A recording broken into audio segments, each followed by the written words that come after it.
He was also an astronomer, pharmacist, physician, philosopher and engineer.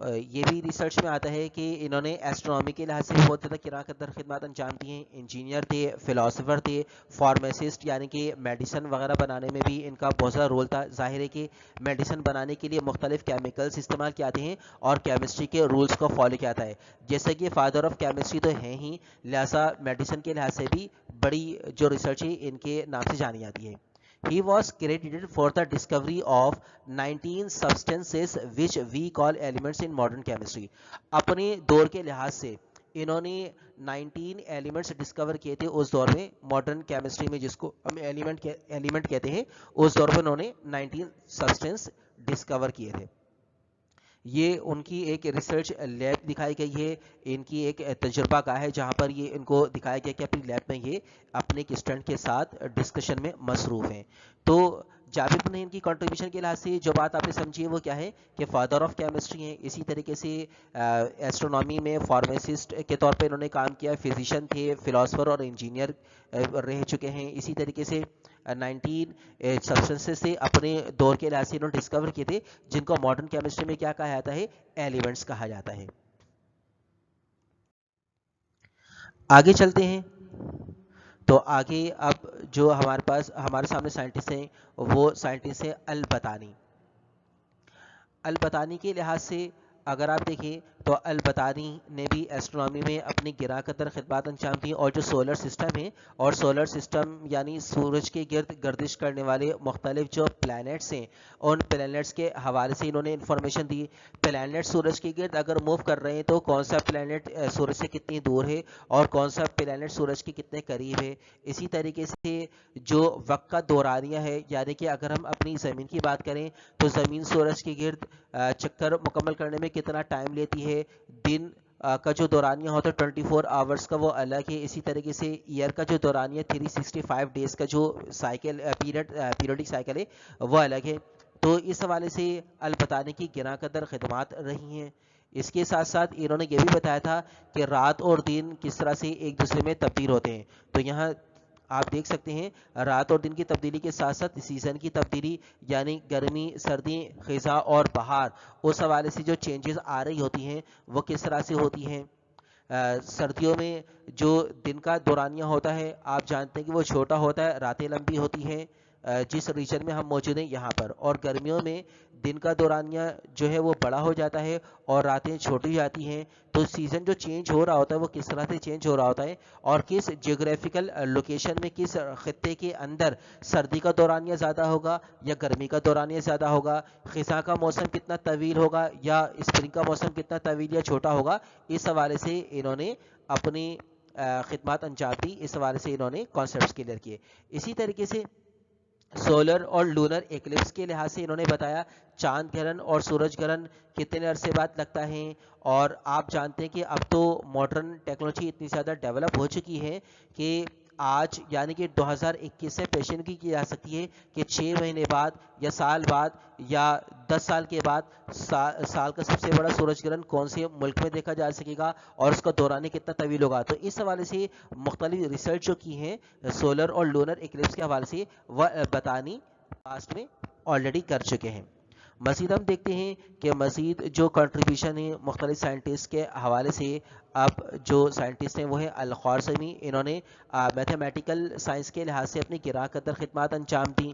Mathematical role انہوں نے بتائے, آپ یہاں دیکھ سکتے ہیں الخوارزمی, یہ آپ کو پکچر نظر آ رہی ہے اسکرین پر الخوارزمی کی, اور سب سے پہلی جو آپ کو یہاں پہ پہلی چیز جو لکھی ہوئی نظر آ رہی ہے وہ کیا ہے, میتھمیٹیشین. یعنی ان کا جو میجر کارنامہ ہے وہ میتھمیٹیکل سائنسز کے لحاظ سے ہے, اور ان کو فادر آف اینالیٹیکل الجبرا بھی کہا جاتا ہے. آپ نے چھوٹی کلاس سے مختلف الجبرک ایکسپریشنز پڑھی ہیں, مختلف الجبرک رولز اپلائی کیے ہیں, مختلف ایکسپریشن کو سالو کرنے کے لیے فیکٹرائزیشن آپ سالو کر کے آئے ہیں. تو فادر آف اینالیٹیکل الجبرا کن کو کہا جاتا ہے, الخوارزمی کو ہی کہا جاتا ہے. الخوارزمی کے رولز کی بنیاد پر آپ نے وہ ساری چیزیں پڑھی. انہوں نے اینالیٹیکل الجبرا کے لحاظ سے ایک بک لکھی تھی, ایک انسائکلوپیڈیا لکھا تھا جس کو کہا جاتا ہے الجبر والمقابلہ. ٹھیک ہے نا, یہ نام آپ کو یاد رکھنا ہے کیونکہ یہ پیپر میں پوچھا جا سکتا ہے. الجبر والمقابلہ جو ان کا انسائکلوپیڈیا تھا وہ نام آپ کو ذہن میں رکھنا ہے.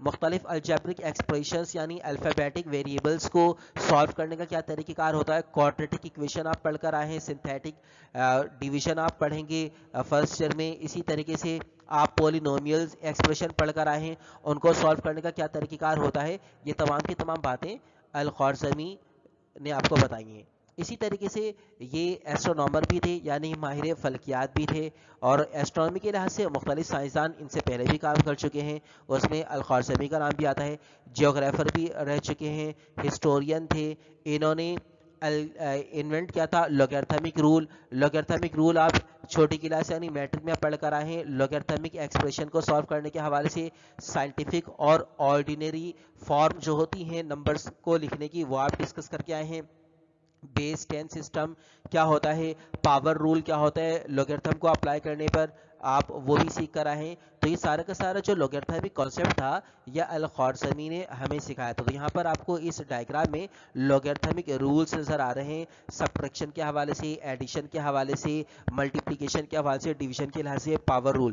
یہ جو 4-5 بنیادی رول ہیں لوگیرتھم کے, وہ آپ کو اس ایکسپریشن میں نظر آ رہے ہیں, جس کا صحرا الخوارزمی کے سر جاتا ہے. اب ہم فزیکل سائنس کی کنٹریبیوشن کے حوالے سے ایک اور اسلامک اسکالر کو ڈسکس کریں گے. ان کی بھی بہت زیادہ گراں قدر خدمات ہیں, بہت زیادہ اہم حیرت انگیز خدمات انہوں نے انجام دی ہیں. نام ان کا عمر خیام.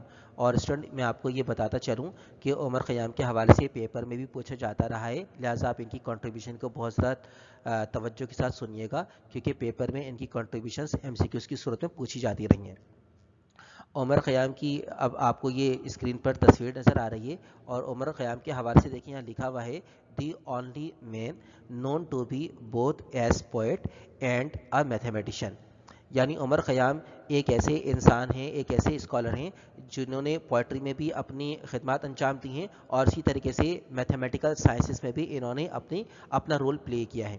یہاں پر آپ کو اب ایک امیج نظر آ رہی ہے, تصویر نظر آ رہی ہے, جس میں عمر خیام کی پوئٹری کو دکھایا گیا ہے, پوئٹری کی جھلک دکھائی گئی ہے. اسی طریقے سے جیسے کہ میں نے کہا کہ پوئٹری کے ساتھ ساتھ میتھمیٹیکل سائنس میں بھی انہوں نے گراں قدر خدمات انجام دی ہیں. آپ چھوٹی کلاس میں یعنی میٹرک میں تھیورمز پڑھ کر آئے ہیں, ٹریگنومیٹری کو سالو کر کے آئے ہیں, جیومیٹری کے لحاظ سے آپ بات کر کے آئے ہیں. آپ کے پاس ڈی نہیں ہوتا تھا اور آپ بغیر ڈی کا استعمال کرتے ہوئے اینگل ڈرا کرتے تھے 60 ڈگری کا یا 30 ڈگری کا, آپ کو یاد آ رہا ہوگا میٹرک کلاس کی میتھمیٹکس میں. تو بغیر ڈی کو استعمال کیے ہوئے آپ کس طرح سے مختلف ڈگری کے اینگل میجر کر سکتے ہیں کسی جگہ پر, یا کسی اینگل کو بائسیکٹ کر سکتے ہیں یا ٹرائسیکٹ کر سکتے ہیں. اسی طریقے سے پیرالوگرام ریکٹینگل یا اسکوائر کو اگر آپ ڈائیگرام ڈرا کرتے ہیں, جیسے یہاں پر آپ کو نظر آ رہی ہے ڈائیگرام, اس میں لکھا ہوا ہے کوادری لیٹرل آف عمر خیام. یہ آپ دیکھیں اس کوادری لیٹرل کو, 4 سائڈ والی ڈائیگرام کو ڈائیگرام ڈرا کر کے مختلف ٹرائنگل کی صورت میں بھی اس کو کنورٹ کیا گیا ہے.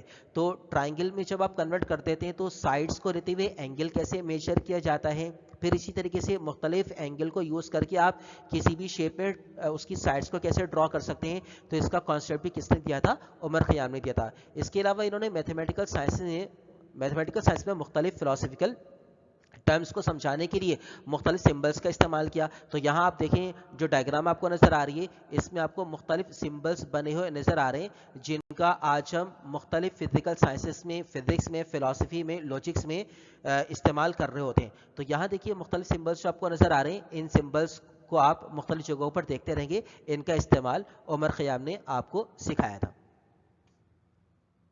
سائنٹسٹ کو مزید ڈسکس کرتے ہیں. اب آگے جو مختلف سائنٹسٹ نظر آ رہے ہیں ان کے بارے میں آپ فیملیئر بھی ہیں, یعنی میٹرک کلاس میں آپ پڑھ کر بھی آئے ہیں. تو امید ہے کہ اب جو سلائڈ آپ کو نظر آئے گی, اس سلائڈ کے جو سائنٹسٹ ہیں ابن الہیثم کی میں بات کر رہا ہوں, ان کی کنٹریبیوشن آپ ریکال بھی کریں گے, اور میٹرک میں جو کچھ پڑھ کر آئے ہیں اس کو بنیاد بناتے ہوئے یہاں ان کی کنٹریبیوشن کو سمجھیں گے. تو یہ آگئی ابن الہیثم کی پکچر. ابن الہیثم آپ جانتے ہیں کہ انہوں نے آپٹیکل فزکس کے لحاظ سے بہت زیادہ گراں قدر خدمات انجام دی, اور اس حوالے سے ایک انسائکلوپیڈیا لکھا تھا انہوں نے آپٹکس میں. انسائکلوپیڈیا کون سا تھا آپ جانتے ہیں, اس انسائکلوپیڈیا میں انہوں نے لائٹ کے مختلف لاس بتائے تھے, ریفلیکشن کے حوالے سے, ریفریکشن کے حوالے سے, ڈائفریکشن کے حوالے سے, پولرائزیشن کے حوالے سے, ڈسپرشن کے حوالے سے. یہ تمام کی تمام باتیں جو میں آپ کو بتا رہا ہوں, ریفلیکشن, ریفریکشن,